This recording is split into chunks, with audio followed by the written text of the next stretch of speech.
Oh, hey there, ladies and gentlemen. I was, I'm still reading, Madman from Dark Horse Comics, and ever since I read this book, I am completely hooked to it. I am so hooked, I decided to do an animated series based on this. Since I love the work of Michael Allred and Laura Allred, I think it's a fitting. Nobody never heard of Madman before, so I think it's appropriate to give credit where credit is due and let Madman be heard. And right now, I got the script and it's all finished. And I'm looking for a couple of people who are willing to do some voice acting for Madman. And of course, I also got this on CD. Dr. Omega, it's an audiobook. Since I've heard that Dr. Omega is the architect, was the inspiration for Doctor Who, I decided to get an audiobook of Dr. Omega so I could listen to the story since it was written by a Victorian French author who is a big fan of H.G. Wells. So after I'm done listening to this will be on my next review after my next planetary series, which I got that going on. But enough about Dr. Omega and, of course, my Madman. I finally thought of something.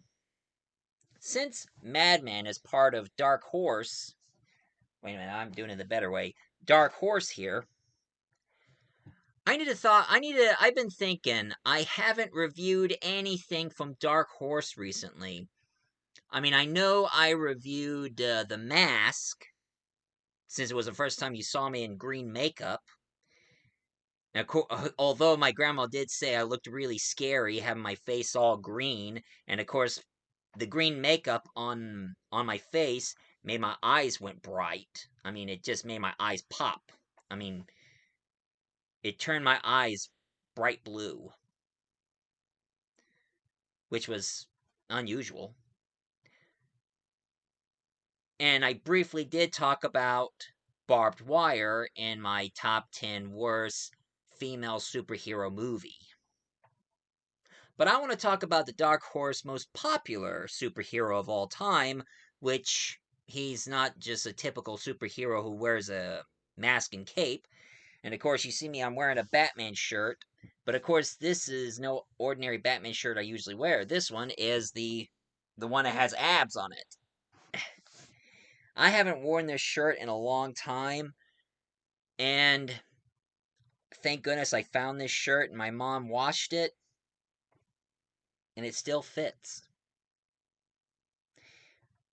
But anyway, I'm going to talk about a supernatural character who's not exactly a monster, but more like a demon from hell.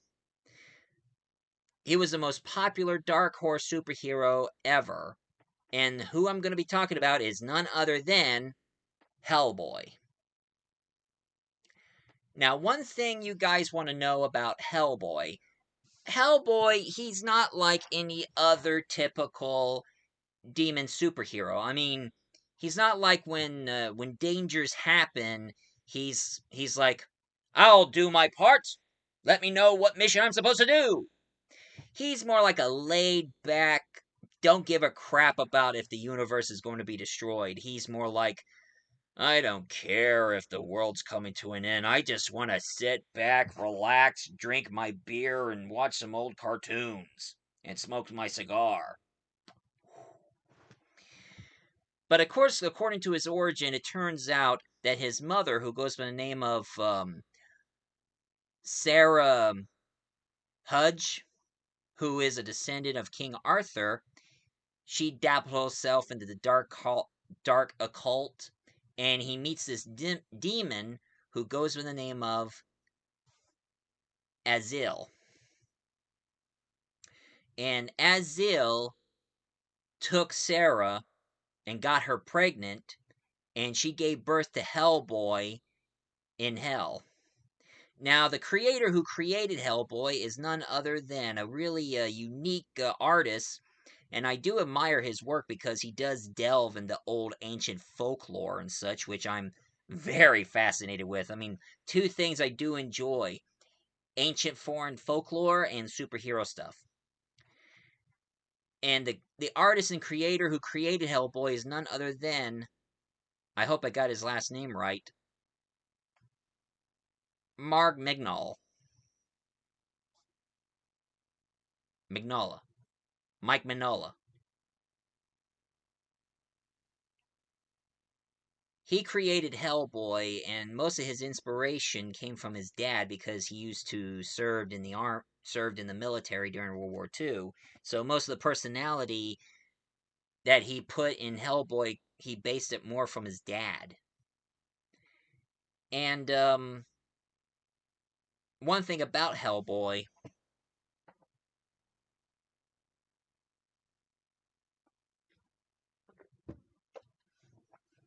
is that he's a member of the BPRD, Bureau for Paranormal Research and Defense.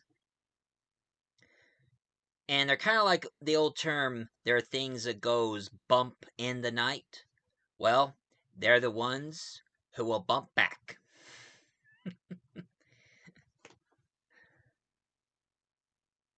And how the origin would go, besides Hellboy about his mom and his dad, Hellboy was born in hell, and a group of, Third Reich German soldiers, they were about ready to bring hell on Earth. So, one thing they've done, a group of German soldiers led by Cronin, that's his name, and one thing I know about Cronin, he was a masochist, and one thing I heard about him, he removed his upper lip, his lower lip, and his eyelids, and just drained his blood and his entire organs and replaced it with wind up technology, so he's like a human wind up person who carries knives and swords. Him, and also Rasputin, not the greater love machine. He was a cat that really was gone.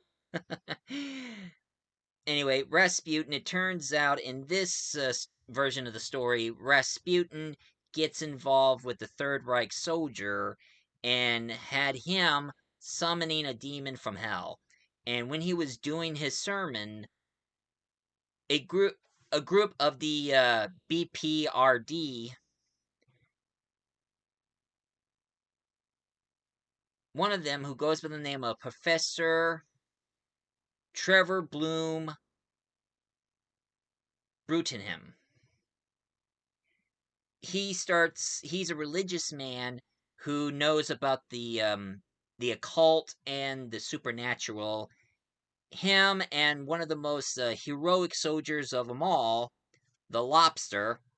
He's like a World War II Third Reich killer who goes after the Third Reich Germans, and he also brands their head because he has a brand in his glove, a branding device on his glove that makes a shape of a lobster claw. So every time when he deals with the Germans, he brands their forehead with that lobster claw, just and of course, I've heard Hellboy, he idolized the lobster. I mean, he's his favorite hero. He idolized him. But anyway, Professor Bloom and Lobster, they broke into the Third Reich and took down some of the German soldiers and also Rasputin, and that's where Hellboy was born. I mean, he got out of hell and ended up on Earth. But instead of killing him, Professor Bloom decided to raise him so he becomes his adopted father.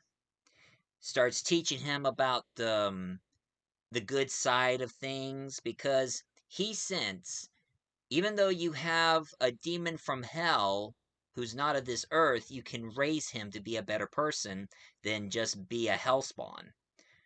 So he have him try pancakes, and he loves them, and have him. I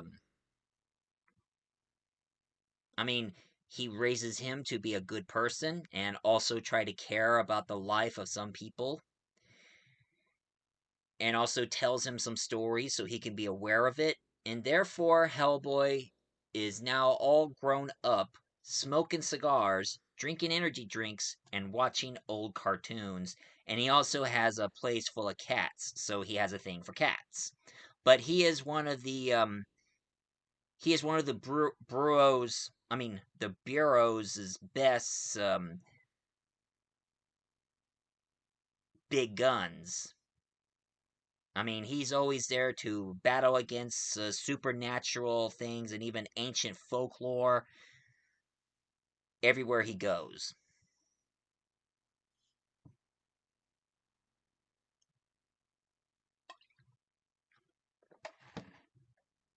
And there was a lot of praise to the comics that everybody seemed to like the character so much that one of the most greatest movie directors, named Guillermo del Toro, made the first genuine Hellboy movie, starring Ron Perlman, Selma Blair, Doug Jones, John Hurd, and Jeffrey Tomber. Now, Doug Jones, he plays one of the characters from the comic named Abe Sapien. He's like a human fish person, a gill man, and they name him Abe because they found his body after the assassination of Abe Lincoln. Hmm. And of course, Selma Blair, she played Liz Sherman. And Liz Sherman, she's a girl who has, I mean, some people almost did call her Firestarter. I mean, every time she goes through a lot of anger or a lot of stress, flame starts coming out of her body. But of course, the difference between the comics and the movie, I mean, Hellboy, he has like a huge crush on Liz. I mean, he loves her very much. But in the comics, she's just a friend to him. No romance, no nothing. And of course, Jeffrey Tomber, he plays Tom Manning. Now, Tom Manning, he's the head of the Bureau, and he doesn't care about Hellboy or any of the other supernatural stuff, but he has to be in charge, so he has to go along with all this. And John Hurts played Professor Bloom, and of course, Ron Perlman as Hellboy. And of course, in this movie, it turns out that Rasputin came back, and what he's trying to do, he's trying to put Hellboy and Liz together and try to use her as a sacrifice to force Hellboy to bring about the end of the world and summoning a Lovecraftian demon who goes by the name of Ogdru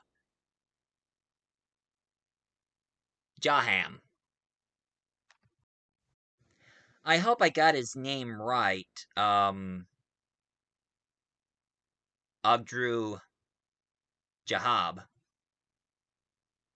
But he's like a Lovecraftian creature with a lot of tentacles. And then and then Guillermo del Toro decided to do a sequel. And that sequel is Hellboy 2: The Golden Armor. And one thing about this one tells a story about that there was a war between the elves and the humans, and then the war have ended. The war have ended, so there will be peace between the humans and the elves. But the king's son, he wants to continue killing all the humans. And, of course, summoning the Golden Army, which is supposed to be giant golden steampunk robots. And of course, introduce another character from the comics, which he turns out to be my favorite character. He goes by the name of Johann Cruz. Cruz. Johann Cruz.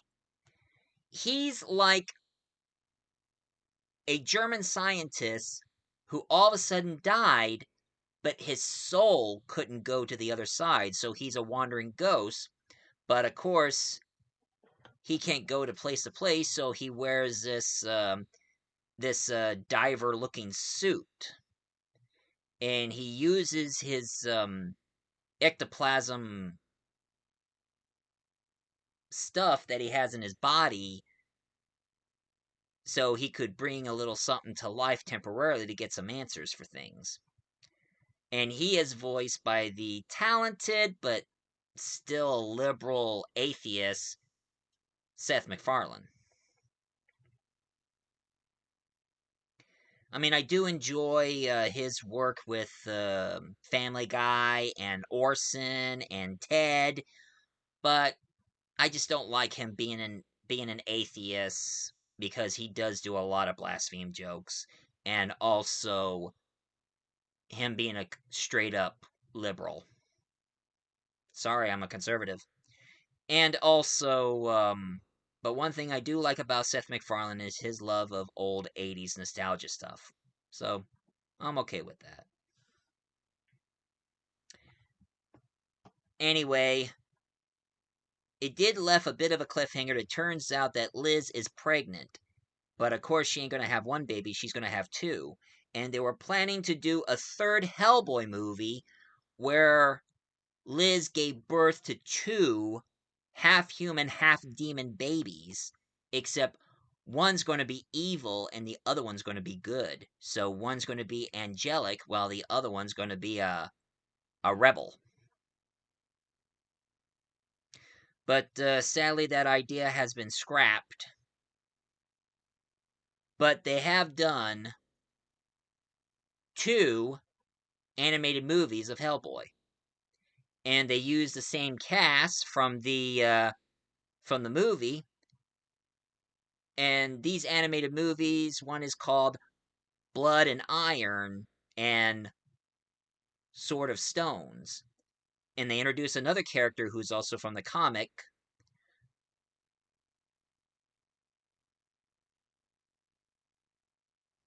Dr. Kate Corin.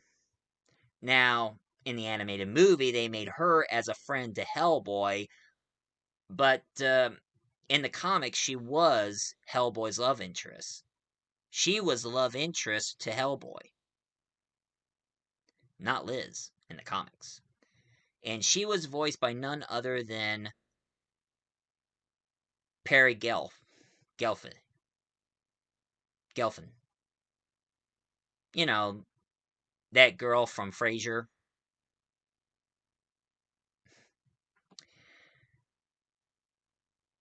And then after those two animated movies, that's when Guillermo del Toro stopped and moved on to other projects. And then they wanted to do a remake, a reboot of Hellboy. So back in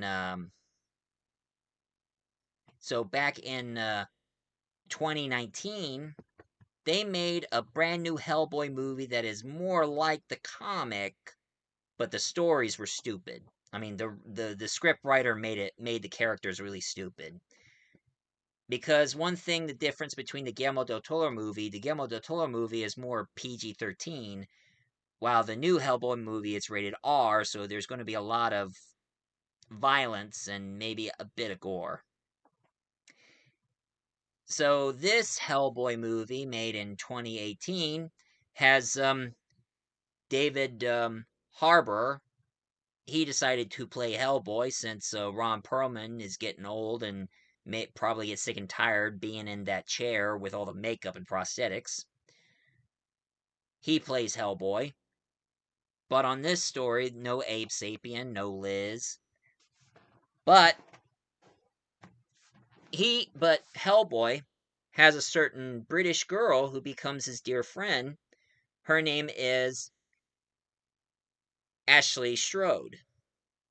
Now, Ashley Strode, Hellboy met her as a little baby, and he saved her life because of that old fantasy story they say about elves that when elves know that there's a newborn human baby there, they decided to steal the baby while they replace it.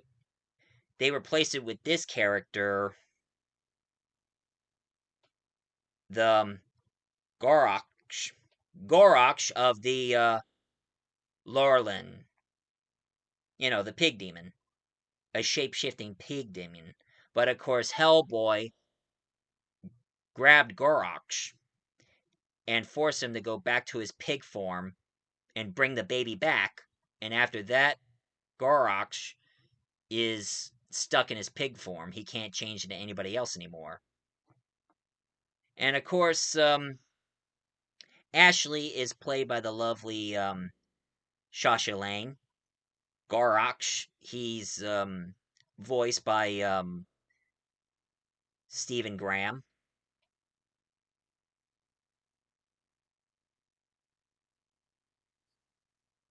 And of course, we have another character from the comics who goes by the name of Ben Demior. Demior. Now, Ben Demior, his story, he was once a soldier who was out in the woods. Him and his troops heard about something supernatural and evil was going on out in the woods. And all of his soldiers were all getting killed one by one because of some rare leopard was on the loose. So Ben killed the leopard, but the leopard scratched him in the face. So that there leaves a curse. And you know how were stories go. I mean, started with werewolves. Get scratched by the werewolf, full moon rise, you become a werewolf. Except Ben, he's cursed by the were leopard. So the only thing so every time when he gets pissed off, when he gets really mad, he has to take the serum and inject it into his leg to sustain himself. So he won't change into the were leopard. But of course, their story goes, we have Nimue, based on the King Arthur story. She's a witch. Now, I am familiar with the Arthurian legend, and I remember that Nimue was only the love interest for Merlin. She was never a witch. The only one I knew who was a witch was Morgan Le Fay. But I guess they need to change names around just to make it interesting. And of course, Nimue, she wants to bring about the ends of the world, and of course Arthur and Merlin put a stop to her by cutting her into pieces and have her body parts trapped so they never be disturbed. But she's trying to get Hellboy's interest by letting him grab the Excalibur sword, and if he grabs the Excalibur sword, he becomes the king of England and the rest of the world, and he would bring hell on earth. And even though Nimue tries to get his attention, try to vamp him and all, but Hellboy is like, sorry, miss, it's not gonna work. You see, I'm a Capricorn, and you're effing nuts! And as usual, he grabbed the sword, but Professor Bloom showed up Ashley, through Ashley, since Ashley is a psychic and also contact the dead. She told him that he needs to not let the dark side of himself take over and believe what he truly believes in people. So now he betrays Nimue and cuts her head off with Excalibur. And while he grabs her head, she does the same old thing, saying, I will return and I'll bring hell on earth. But here's one thing that pretty much it's getting really old. I mean, that joke has been old for a long time, but Hellboy has to say it. When he grabs her head, he says, You should quit while you're ahead. Boo! Lame joke! Old! That joke is about as old as I am, and I'm in my 40s.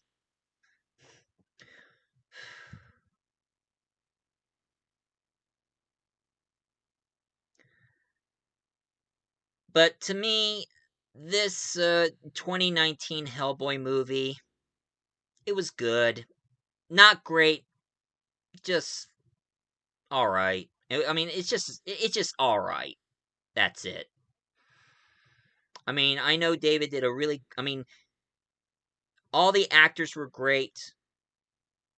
But of course, what really pissed me off in the movies was, of course, some of the people trying to kill Hellboy because they know that he would bring hell on Earth if he grabs Excalibur. I mean, talk about constant backstab here. I mean, for F's sake! Jeez! And then there was the last Hellboy movie,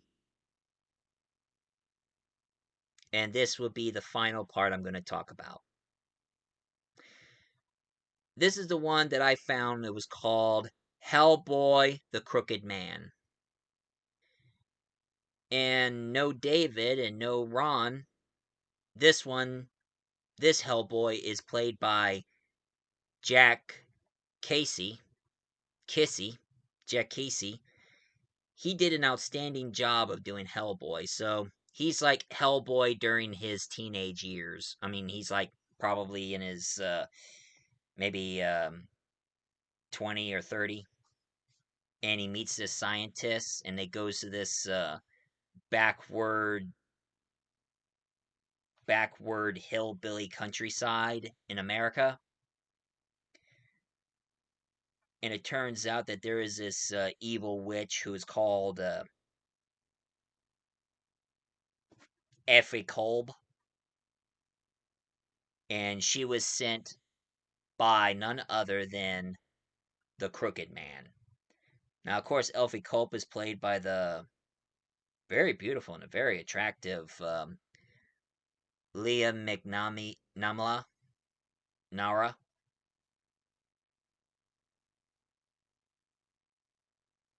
Namara, yeah, McNamara. And the Crooked Man was played by Martin Bascadel. Now, my thoughts about the Hellboy and the Crooked Man. It was good. It was really really good. I mean, I was impressed by the supernatural and the stories, and of course the Crooked Man is supposed to be like some kind of tempted sorcerer who delves into people's sins and try to give them what they desire. And of course, there is this guy who is cursed by the Crooked Man. I mean, his wife had been shapeshift into an animal, and now she's been taken away from him. And of course, I mean, the Crooked Man, I think he had something to do with pennies, because when Hellboy finally killed the Crooked Man, all it's left was a whole bunch of pennies, and each pennies represents the soul of everybody that he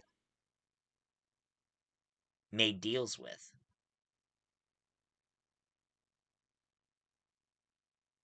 Well, I don't know about you guys, but watching these movies makes me want to read some of Deadpool's comics. I mean, not Deadpool, some of Hellboy's comics. But anyway, this is my review for today, ladies and gentlemen. So if any of you who likes my review of Hellboy, please leave a comment down below, hit like and subscribe for more. As for me, I got some voice actors I need to round up to do the lines for some of the characters in my audio adaptation of Madman. I did the script of the first episode, and if that goes well, I'm going to be working on the script on the second episode. And stay tuned for next week, because next week I'm going back to Planetary. So stay tuned, folks. I'm the multi-voice reviewer. I remember so I can jog your memory.